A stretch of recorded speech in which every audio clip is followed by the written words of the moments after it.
الرحمن الرحیم۔ زر کے چیپٹر میں سیکنڈ ٹاپک ہے زر کا ارتقاء، صفحہ نمبر 23 پر۔ زر کا ارتقاء کس طرح سے ہوا، کس طرح یہ مختلف مراحل سے گزرتا ہوا اپنی موجودہ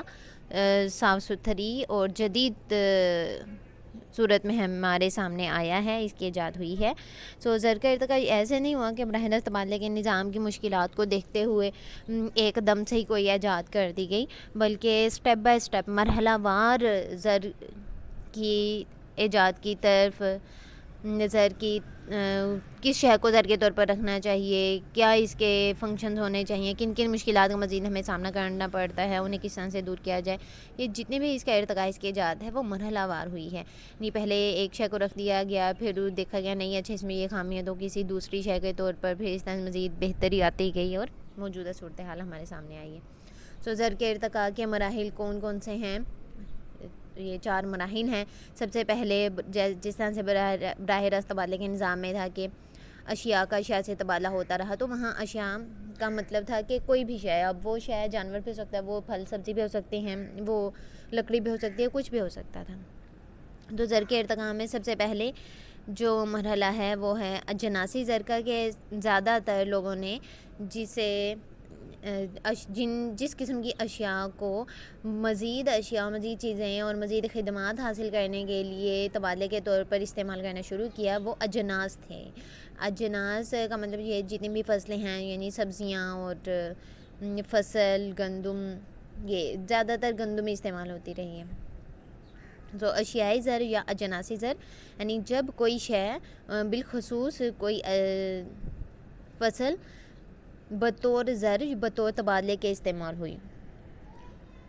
تو جس میں جانور اور ان کی کھالیں، تیر، غلہ، سیپ بھی، اور زیتون کا تیل، پھر اب جس طرح سے یہ مختلف دھاتیں ہیں یہ بھی اشیاء میں ہی آتی ہیں، تو ہیرے، تانبا، لوہا، یہ بھی استعمال ہوتی رہی ہیں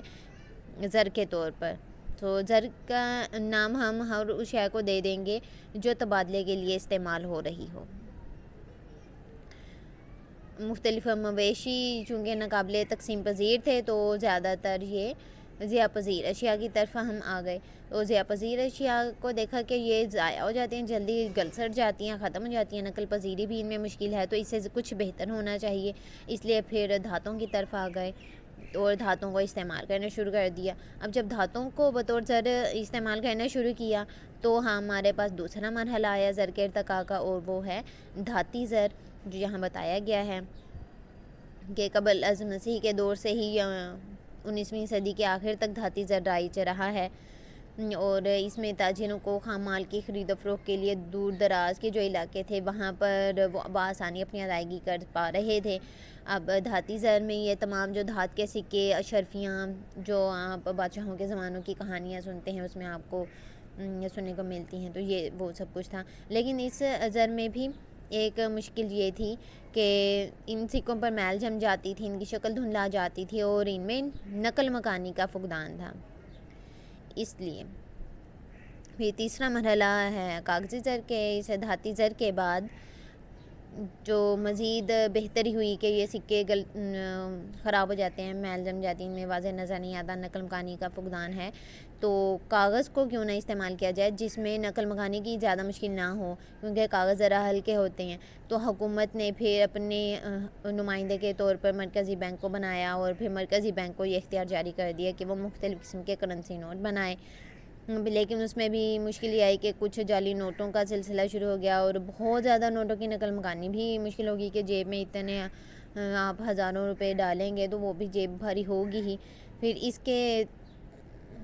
اس تھوڑی بہت نقل مکانی کی مشکل اور باقی مشکلات کو دیکھتے ہوئے اعتباری زر کے مرحلے کی طرف ہم آئے، اور اب 21ویں صدی میں پاکستان میں بھی اعتباری زر کے جو گردش ہے وہ بہت زیادہ ہو چکی ہے۔ تو اعتباری زر کا مراد ہے کہ جس طرح سے کوئی بھی آپ کے پاس ATM کارڈ موجود ہے تو آپ کو اب آسانی ہے، جتنے مرضی رقم ہو آپ نے پاکٹ میں تو صرف ایک ATM کارڈ ہی رکھنا ہے، اور آن لائن بینکنگ کا جو نظام ہے، پھر اس کے علاوہ آپ کے پاس چیکس ہیں اور آپ جو بل آف ایکسچینج یا بینک ڈرافٹ وغیرہ بنوا لیتے ہیں، یہ سب کچھ کیا ہیں کہ آپ کے سگنیچر ہوتے ہیں اور جس نے ریسیو کرنے ہیں اس کی انفارمیشن ہوتی ہے اور آپ کے اماؤنٹ پلک جھپکتے میں ٹرانسفر ہو جاتی ہے اور آپ کو نقل مکانی میں مشکل کا بھی سامنا نہیں کرنا پڑتا۔ تو یہ اعتباری زر ہے جو اعتبار کی بنیاد پر گردش کرتے ہیں۔ تو یہ 4 مراحل ہیں زر کے ارتقاء کے، یعنی زر کی ترقی کے۔ ارتقاء کا مطلب ہے کس طرح سے یہ مرحلہ وار اس نے ترقی کی۔ یہ 4 مراحل کے نام آپ نے یاد رکھنے ہیں، اور یہ آپ کو شارٹ کوسچن میں ہی آئے گا پیپر کے حوالے سے آپ نے یہ 4 مراحل کے نام یاد رکھنے کے۔ زر کے ارتقاء کس طرح سے ہوا، کن مراحل سے گزرا، تو آپ نے اشیائی زر یا جناسی زر، دھاتی زر، کاغذی زر اور اعتباری زر صرف یہ ہیڈنگ سے ہی لکھ دینی ہے، کیونکہ وہ 2 نمبر کا ہی سوال ہوتا ہے۔